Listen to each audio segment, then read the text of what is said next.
বিকেলে বেরিয়ে পড়েছিলাম ক্যান্টিনে যাব বলে, কিছু জিনিসপত্র নেওয়ার ছিল। তো বিশুদের অফিসের যে ক্যান্টিন থাকে ওখানে আমরা চলে এসেছি। কিছু টুকিটাকি জিনিসপত্র আমাদের কেনার ছিল।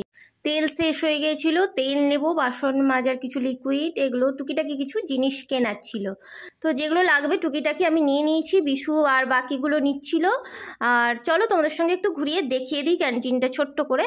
তো এখানে সব কিছু মোটামুটি পাওয়া যায়। আর ব্যাগগুলো দেখছিলাম, ভালো লাগছিল ব্যাগগুলো একটা। তারপরে এখানে ট্রলিও দেখছিলাম।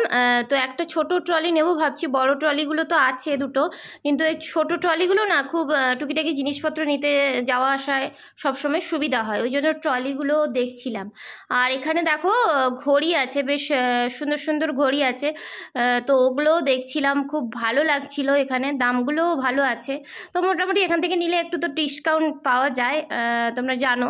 তো দেখছিলাম, যদিও নিইনি কারণ ঘড়ি একটা নিয়েছি আগে, তো ওই জন্য আর নিলাম না। তো এখানে যাই হোক টুকিটাকি করে তোমাদের একটু ঘুরিয়ে দেখিয়ে দিলাম। তারপরে একটু বাইরে এসে দেখো, বাইরে নয় এটাও ক্যান্টিনের ভেতরে আর একটা আলাদা করে।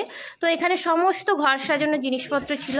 তারপরে আমরা জিনিসপত্র নিয়ে বাড়িতে ব্যাগ রেখে দিয়ে চলে এসেছিলাম সন্ধ্যার সময় জুডিওতে। তো জুডিও থেকে একটু কেনাকাটা করে তারপরে আমরা চলে এসেছিলাম একটু পেস্ট্রি খাবো বলে, এখানে চলে এসেছিলাম এই দোকানটায়। তো আমরা নিয়ে নিয়েছিলাম, 3 জন এসেছিলাম, আমি, বিশু আর ওর একটা বন্ধু। তো 3 জন মিলে খেয়ে দিয়ে বাড়ি চলে এসেছিলাম। তো টাটা, ভিডিওটা কেমন লাগলো জানি অবশ্যই।